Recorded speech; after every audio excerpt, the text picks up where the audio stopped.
The vital nature generally craves praise and becomes upset with criticism. This habit has been increased by the rise of social media with the likes and dislikes that appear on various posts, videos, and blogs. People work hard to increase their likes and followers, and make that almost an end in itself to justify their activities, ideas, actions, and reactions to themselves through this external form of validation. One of the consequences of this fixation on external validation is the temptation to compare oneself with others, and thereby judge others and enhance one's own internal sense of self-worth, or in some cases, inner sense of defeat and failure, if one does not measure up in the comparison.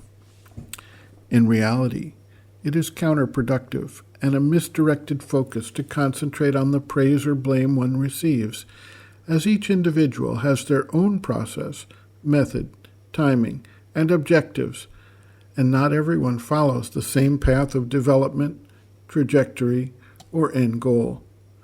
Similarly, comparison with others is necessarily an external and superficial action that does not comprehend the entirety of what anyone is here to do, or how they are here to do it.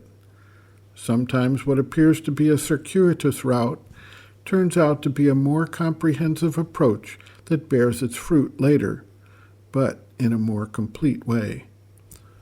While we tend to seek praise, which feeds our vanity, and thus fulfills the vital nature's desire, and become upset by criticism, which leads in many cases to a response of anger or depression, the deeper reality is that criticism actually can play an important role in our progress, as it highlights for us areas we should at least be looking at within ourselves. While we should not give undue importance to either praise or blame, we can take the opportunity for an inward look to determine whether and to what extent some actual underlying fault or weakness is being exposed to our view. Sri Aurobindo observes, quote, "This is a great error of the human vital, to want compliments for their own sake and to be depressed by their absence and imagine that it means there is no capacity. In this world, one starts with ignorance and imperfection in whatever one does. One has to find out one's mistakes and to learn. One has to commit errors and find out by correcting them the right way to do things. Nobody in the world has ever escaped from this law.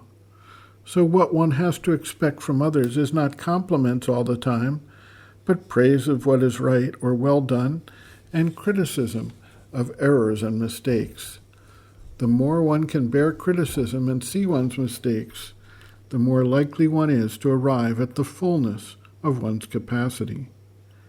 As for comparison with others, one ought not to do that. Each one has his own lesson to learn, his own work to do, and he must concern himself with that, not with the superior or inferior progress of others in comparison with himself.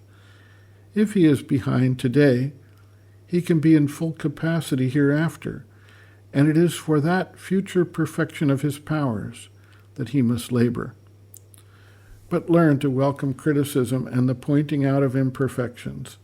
The more you do so, the more rapidly you will advance." End quote.